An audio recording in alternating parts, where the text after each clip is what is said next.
L'opposant kenyan Raila Odinga a prévenu que les Kenyans ne se laisseraient pas gouverner par les armes lors d'un discours dans un bidonville de Nairobi, théâtre de heurts violents entre ses partisans et la police. Plusieurs centaines de partisans du maire de Dakar, Khalifa Sall, ont manifesté samedi pour demander sa libération, alors que la justice a demandé au Parlement la levée de son immunité.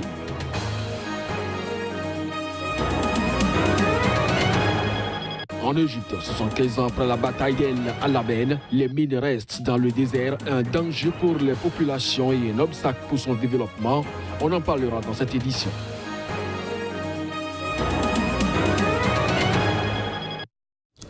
C'était là le sommaire du journal. Bonjour à toutes, bonjour à tous et merci donc de nous préférer pour vous informer. On ouvre cette édition par le Kenya où l'opposant historique Raila Odinga, qui a boycotté la présidentielle de jeudi, a prévenu que les Kenyans ne se laisseraient pas gouverner par les armes. C'était lors d'un discours dans un bidonville de Nairobi, théâtre de heurts violents entre ses partisans et la police. On fait le point. Depuis le toit de sa voiture, après avoir assisté à une messe, le chef de la coalition d'opposition NASA, Raila Odinga, s'est une nouvelle fois encore adressé à ses partisans. Nous disons à Uhuru Kenyatta qu'il ne peut pas gouverner par les armes. Les Kenyans ne se laisseront pas gouverner par les armes. Vous avez vu ce qui s'est passé à Kisumu, Siaya et d'autres endroits. Vous ne pouvez pas tuer des gens parce qu'ils ne sont pas allés voter.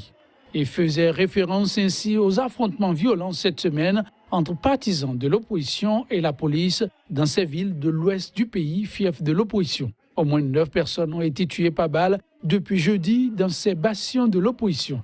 Parallèlement, au moins 49 personnes sont mortes depuis l'annulation de la présidentielle du 8 août, tuées pour la plupart dans la répression des manifestations par la police. Recours au tir à balles réelles, gaz lacrymogène, canon à eau, le Kenya est plongé dans sa pire crise électorale depuis 10 ans. Le scrutin de jeudi a été organisé après un coup de théâtre inédit en Afrique. L'annulation le 1er septembre par la justice de l'élection du 8 août, scrutin à l'issue duquel Uhuru Kenyatta avait été proclamé vainqueur face à Raila Odinga. On parle toujours politique. En Ouganda, les tensions se crispent autour de la modification de la Constitution. Un projet de loi prévoit le retrait de l'âge limite du candidat à la présidentielle. Une réforme que les détracteurs du président en exercice disent être faite du moins sur mesure pour Yoweri Museveni, qui pourrait ainsi se représenter en 2021. Un risque énorme pour quiconque ose se prononcer ouvertement sur la suppression de l'âge limite des candidats à la présidentielle au pays de Museveni. La Commission ougandaise des droits de l'homme, organe gouvernemental, tire la sonnette d'alarme. Mehdi Mulumba, le président intérimaire de la Commission, dénonce la multiplication des violations des droits de l'homme dans le pays. Des violations pour beaucoup liées à la dite question. Nous notons que l'usage excessif de la force par la police contre certains membres du Parlement et certains citoyens est devenu récemment une norme plutôt qu'une exception. La police a pris en charge certains rassemblements d'une manière partisane, dispersant les consultations des opposants au retrait de l'âge limite et assurant la sécurité de ses partisans, a-t-il déploré. Un constat qui malheureusement n'est pas à ce seul niveau. Le nombre croissant de violations des droits de l'homme a conduit, il y a moins de mois, l'organisation Chapter 4 à lancer un projet de recensement en ligne de ces cas. En tout, 132 cas ont été documentés et vérifiés. Certains d'entre eux devraient aller en justice prochainement. Plus ahurissant, ces sanctions et entraves ne touchent pas seulement les organisations ougandaises. Le gouvernement a récemment gelé les comptes de l'ONG internationale Aider Action. Au pouvoir depuis 1986, le président Yoweri Museveni, âgé aujourd'hui de 73 ans, ne peut pas se représenter en 2021 pour un 6e mandat consécutif, l'âge limite étant de 75 ans. À raison donc, le projet de loi portant retrait de la limite des candidats à la présidentielle focalise l'attention. Au Sénégal, plusieurs centaines de partisans du maire de Dakar, Khalifa Sall, emprisonnés depuis le mois de mars et élu député en juillet, ont manifesté samedi pour demander sa libération alors que la justice a demandé au Parlement la levée de son immunité parlementaire. Libérez! Libérez! La mobilisation autour de la cause du maire de Dakar incarcéré ne faiblit toujours pas. Évalué à quelques 300, ces manifestants en appellent à l'unisson à la libération de Khalifa Sall. Pour exiger sa libération, ses partisans ont mis en avant la demande de levée de son immunité parlementaire faite par la justice. Nous exigeons maintenant sa libération puisque l'État reconnaît que c'est un député et il a une immunité parlementaire parce que son audition ne se fera pas à la prison. L'audition d'un député se fait à l'intérieur de l'hémicycle. Et la place d'un député, ce n'est pas la prison. Il n'existe dans aucune démocratie dans le monde où un député avec une immunité parlementaire est retenu en prison. Pour les manifestants, avec les différentes prises de position, l'État serait dans un mauvais rôle. Si l'État s'entête à continuer à violer la Constitution, à violer les lois, la justice même viole la loi. Donc nous, le soutien et militants Khalifa Ababacar Sall, nous allons mener un combat de rue, un combat politique.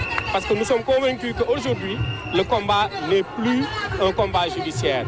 Le combat n'est plus un combat médiatique, mais le combat, il est politique. Le combat, il est sur le terrain. Opposant au président Macky Sall, dont il devrait être l'un des concurrents à la présidentielle de 2019, Khalifa Sall est accusé de détournement de fonds publics. Il doit répondre de dépenses non justifiées de plus de 2,7 millions d'euros prélevés pendant plusieurs années selon la justice dans les caisses de la mairie, ce qu'il nie. Ses soutiens estiment qu'il paye pour son statut de dissident du parti au pouvoir et arguent qu'il doit bénéficier de l'immunité parlementaire, même s'il était déjà en détention préventive lorsqu'il a été élu. On reste au Sénégal. Une nouvelle page s'écrit pour la cité Baraka à Dakar. Dans ce bidonville historique, la solidarité s'organise au quotidien depuis 40 ans. Mais bientôt, les habitants vont être relogés car le quartier se transforme. Mais chacun espère que l'âme du quartier survivra. Tchèque Berthe pour plus de précisions. Elle se retrouve chaque semaine autour de la Tanti. Aïda a une poigne de fer. Elle connaît tous les habitants de la cité Baraka. Elle écoute, elle conseille, elle organise. Le mari d'une des femmes est malade. Toutes vont se cotiser pour payer les médecins. Toutes les femmes, elles sont unies, elles sont solidaires. Ouais. Si on fait les baptêmes, on fait ensemble. Si on fait les mariages, on fait ça ensemble.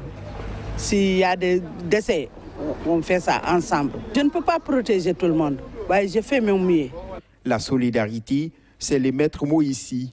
C'est ainsi qu'Aïda a soutenu Mamadou quand il est rentré de la Gambie il y a 10 ans, avec seulement sa machine à coudre sous les bras.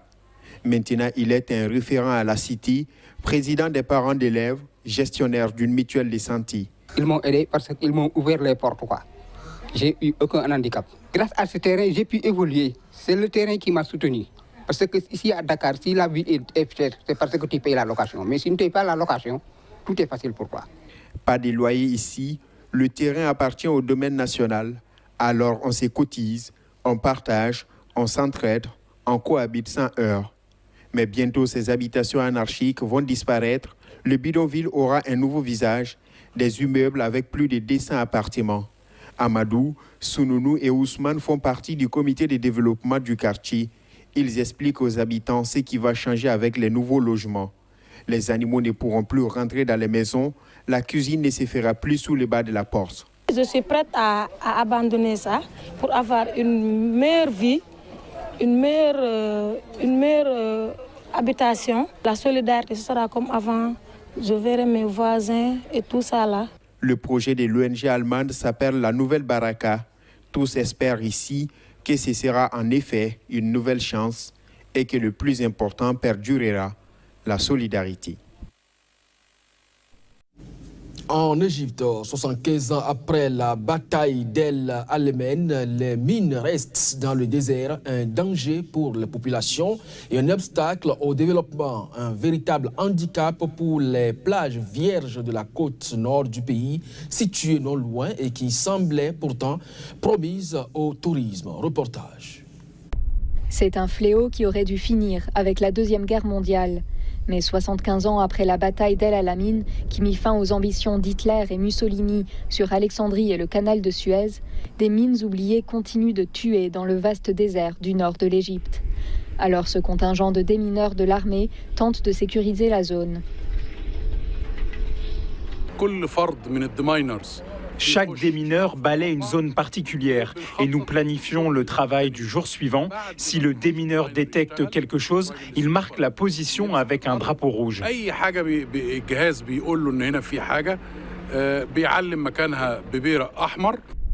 Prochaine étape. Selon les autorités égyptiennes, les mines sont un frein au développement économique de la région. Mais elles causent aussi un lourd tribut humain. Ce centre pour traiter les victimes des mines a été financé par l'Union européenne et les Nations unies. Pour ceux qui vivent dans un environnement confortable, la prothèse peut rester en bonne condition pendant 4 à 6 mois. Mais pour moi qui vis dans le désert et qui marche sur le sable et les cailloux, je dois faire entretenir ma prothèse chaque mois ou mois et demi.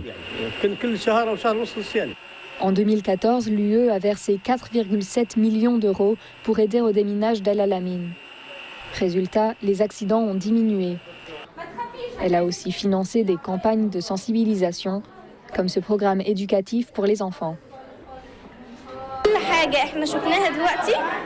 Nous avons appris à reconnaître les différents types de mines et à quoi faire quand nous les trouvons. Nous savons maintenant ce qu'est une mine et qu'il ne faut pas s'en approcher.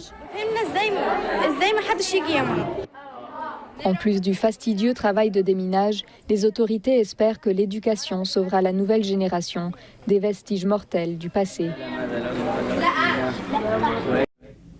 La 9e conférence Unlocking Solar Capital Africa s'est tenue à Abidjan autour du thème développement de l'énergie solaire en Afrique.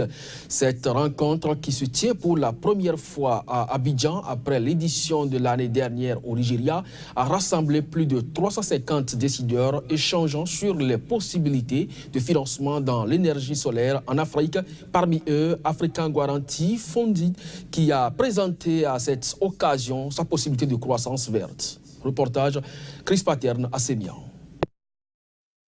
En Côte d'Ivoire, l'électricité produite provient de 85% du thermique et à 15% d'hydroélectricité. Idem pour le Sénégal qui a 90% du thermique et à 10% d'hydroélectricité, contrairement au Bénin qui importe 90% de sa consommation du Nigeria, du Ghana et de la Côte d'Ivoire. Pour réduire ce déficit, les gouvernements sont appelés à intégrer les technologies solaires dans leur stratégie nationale d'électrification afin de mettre en marche une révolution verte d'ici 2023 et de produire 1 gigawatt d'électricité voltaïque connectée au réseau national. Les pays de l'Afrique de l'Est ont pris une bonne option pour remporter ce pari. Par exemple, au Rwanda, ce qu'ils ont fait, ils ont découpé le pays en disant il y a des endroits où il y a de l'eau, là on va faciliter l'accès à la production hydraulique.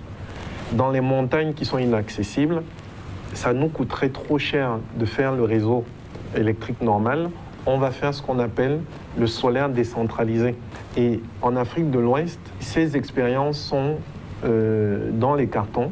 La conférence Unlocking Solar Capital Africa, qui rassemble annuellement plus de 350 décideurs, attirés par l'investissement dans l'énergie solaire en Afrique, African Guarantee Fund, basé à Nairobi au Kenya, a développé depuis quelques années une politique de financement des PME, la finance verte. Ces politiques contribueront à orienter les efforts de la région ouest-africaine vers l'utilisation de technologies et de ressources énergétiques durables en vue notamment d'atteindre l'accès universel à l'énergie. Une autre rencontre initiée cette fois-ci par ce Fonds africain de garantie se tiendra à Abidjan en octobre 2018 pour mobiliser plus de décideurs afin de permettre au continent de tirer vraiment profit du soleil.